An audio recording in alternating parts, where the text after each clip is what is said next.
నమస్తే. ఇన్నాళ్ళు నన్ను సపోర్ట్ చేస్తూ, ఎంకరేజ్ చేస్తూ మీ ప్రేమని నాకు అందిస్తున్న ప్రతి ఒక్కరికి కృతజ్ఞతలు.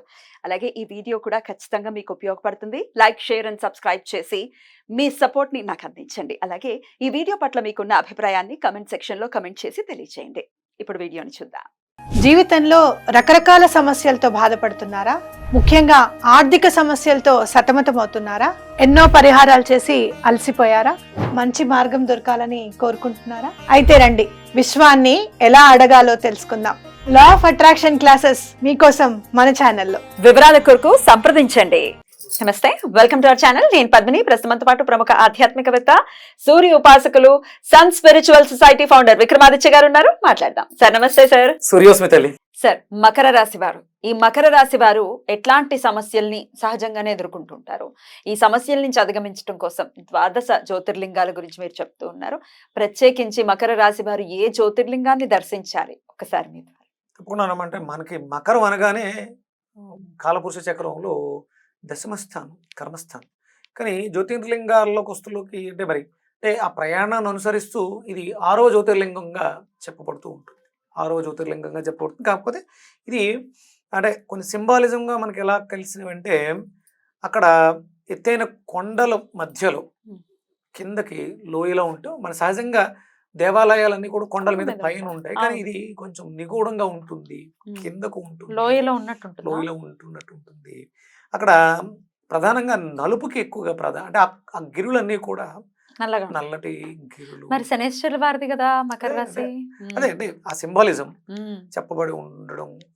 ఎస్, ఇది కరెక్ట్. అంటే ఎవరైతే మనకు అనుసంధానంగా వీటిని నా దగ్గర పంపించడం జరిగింది, నేను గర్వంగా ఫీల్ అవుతాను. దీని గురించి మనం మాట్లాడి ఈ ఒక నెల రోజుల్లో ఈ యాత్ర చేస్తున్న వాళ్ళు నాకు ఫోన్ చేసి చెప్పడం, నేను ఫేస్బుక్లో చూడటం. ఆయన ఎవరో సైకిల్ మీద జ్యోతిర్లింగ యాత్ర చేయడం, సైకిల్ మీద తెలుగు వాడై ఉండి. అలాగే ఒక ఆయన, నేను జ్యోతిర్లింగ యాత్రకి వెళ్తున్నాను, 20 రోజుల్లో దీన్ని ఫినిష్ చేద్దాం, ఇవి చెప్పడం. నిజంగా అంటే నేను వెళ్తున్న దారికి, అంటే మనం ఏదైతే ఒక ప్రయత్నం చేస్తుంటాం దానికి అనుసంధానంగా ఏదైనా నేచర్ సింబాలిజంగా చెప్తూ ఉంటుంది. ఎస్, అంటే రైట్ పాత్రలో ఉన్నాం. ఒక అవసరమైన టైంలో జనాలకి దీనికి అందిస్తున్నాం. దీని నుంచి మనం లబ్ధిని పొందుతాం, అంటే పుణ్యాన్ని ఆర్జిస్తాం. మీకు ఇవ్వడం ద్వారా పొందడం అనేది, ప్రచారం చేయడం అనేది, ధర్మం ప్రచారం చేయడం అనేది. Yes, right. ఇక్కడ మన ఇది కర్మస్థానం. ఈ కర్మని నాతో శనేశ్వరుల వారు చేయిస్తున్నారు. డెఫినెట్లీ ఆయన వల్లనే సాధ్యం. రైట్. ఇంకా ఇప్పుడు ఆయన మనకి ఏదైతే చేస్తామో కర్మాధిపతి, లాభాధిపతి కూడా శని. కుంభం కూడా అయిందే కదా, అయిందే. నాకు ఆయన లాభం ఇచ్చే స్థితిలో ఉన్నారు. కంపల్సరీ నేను సత్కర్మలు ఆచరించాలి. అండ్ ఆయన డెఫినెట్ గా చాలా సంతోషిస్తాడు. ఎందుకంటే ఆయన తండ్రి గారు అంటే చాలా ఇష్టం కదా, విపరీతమైన ఇష్టం అని వింటూ ఉంటాం పురాణాల్లో. ఇప్పుడు మనకి జ్యోతిష్ శాస్త్రంలో శనికి రవికి పడదు అని చెప్తారు. తూర్పు పడమర కలవవు కదా, ఇది వెలుతురు, అది చీకటి.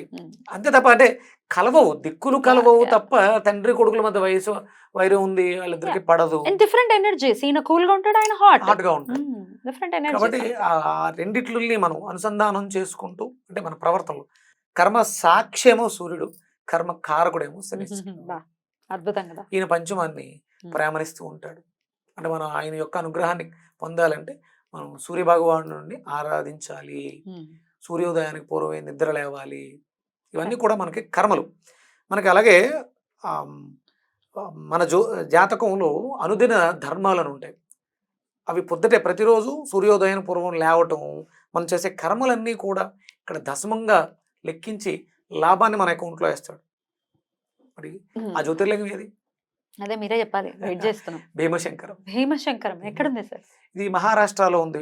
పూణేకి 200 కిలోమీటర్లు దగ్గరలో ఉంది. అలాగే మీకు మనకి షిరిడి నుంచి కూడా పూణేకి వెహికల్స్ తీసుకెళ్ళచ్చు. సుమారు ఒక 175-200 కిలోమీటర్ల దూరంలో ఉంటుంది. ఇది ఎత్తైన కొండ మీద ఉంటుంది. అక్కడ నుంచి మరి లోయలోకి ఉంటుంది. నేను కూడా చూడలేదు, వినడమే.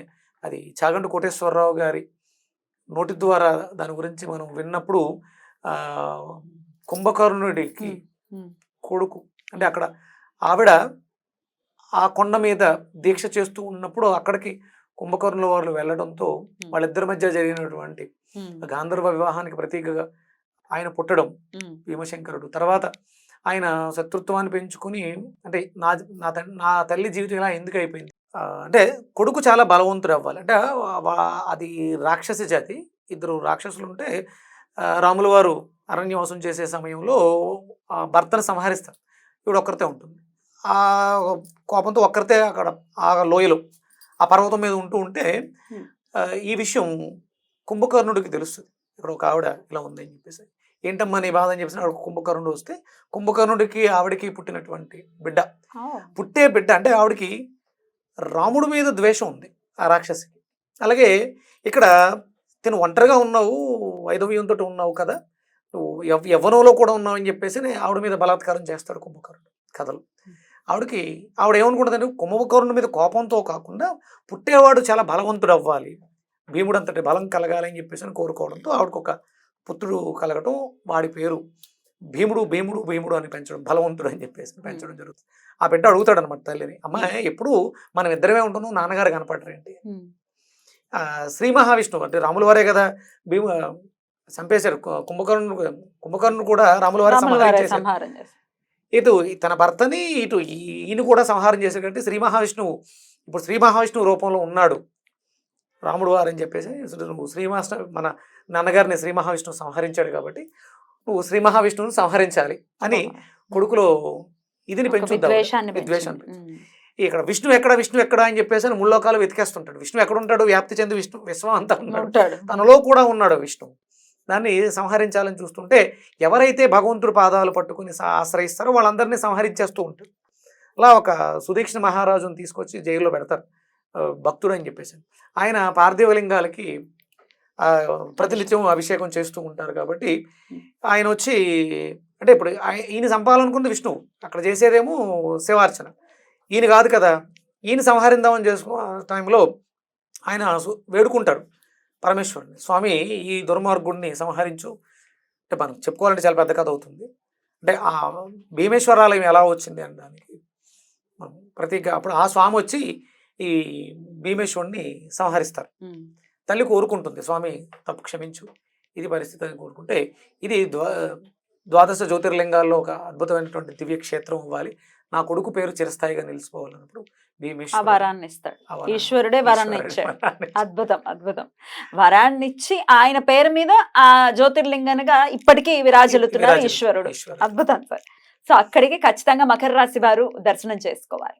మనకు దశమస్థానం ఏదైతే ఉందో అది కర్మస్థానం కాబట్టి మనం అక్కడికి వెళ్ళడం ద్వారా ఒకవేళ మనం తెలిసి తెలియక చేసినటువంటి కర్మలు అంటే మనం చిన్న చిన్న కర్మలు అనుకోకుండా చిన్న చిన్న మరణాలు జరుగుతుంటాయి, వాటికి మనం ఇక్కడ ప్రక్షాళన చేసుకోవచ్చు ఆ క్షేత్రానికి వెళ్ళడం ద్వారా. అంటే మన ద్వారా కార్ డ్రైవ్ చేయడమనో అసలు నిత్యం కూడా జరుగుతూనే ఉంటుంది.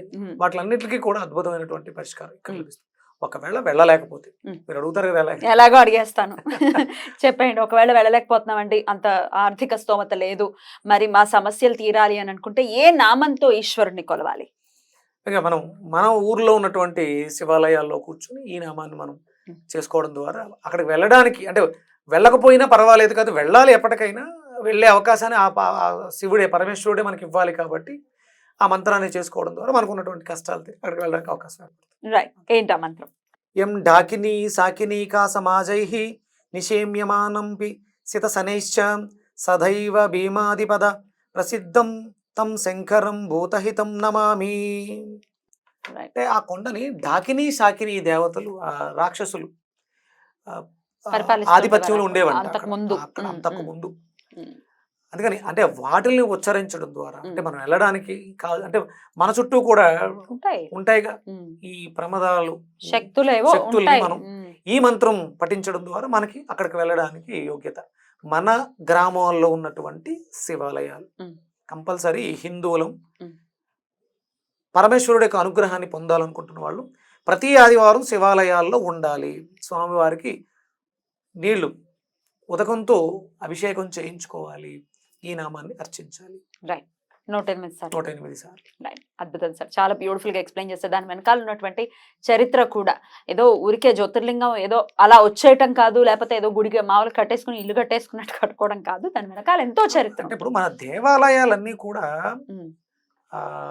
కాస్మాలజీని అనుసంధానం చేసుకుంటూ మ్యాథమెటికల్ కాలిక్యులేషన్స్ తో కట్టిన ఉంటాయి. దేవాలయాలు. ఉంటాయి. ఎక్కడ పడితే అక్కడ మన ఊళ్ళలో కూడా దేవాలయాలు నిర్మించేస్తాం. ఉమ్. ఆగమ శాస్త్రాన్ని అనుసరించి కట్టిన దేవాలయాలు మాత్రమే. ఉమ్. ఇది శక్తి ఉంటుంది శక్తి. అక్కడ. కాస్మిక్ ఎనర్జీ రావాలి అంటే ఆ మ్యాథమెటిక్ కాలిక్యులేషన్స్ అవి పర్ఫెక్ట్ గా ఉన్న దేవాలయాలు మనం అంటే ఎక్కడ పడితే అక్కడ దేవాలయాలు ఉంటాయి. కానీ ఇవి పర్టికులర్ గా జ్యోతిర్లింగాలు, భగవంతుడి యొక్క కనుచూపు మేరలో ఆయన యొక్క ఆజ్ఞతో నిర్మితమైనటువంటి స్వయంభూ దేవాలయాలు కాబట్టి Right. కంపల్సరీ వెళ్ళాలి.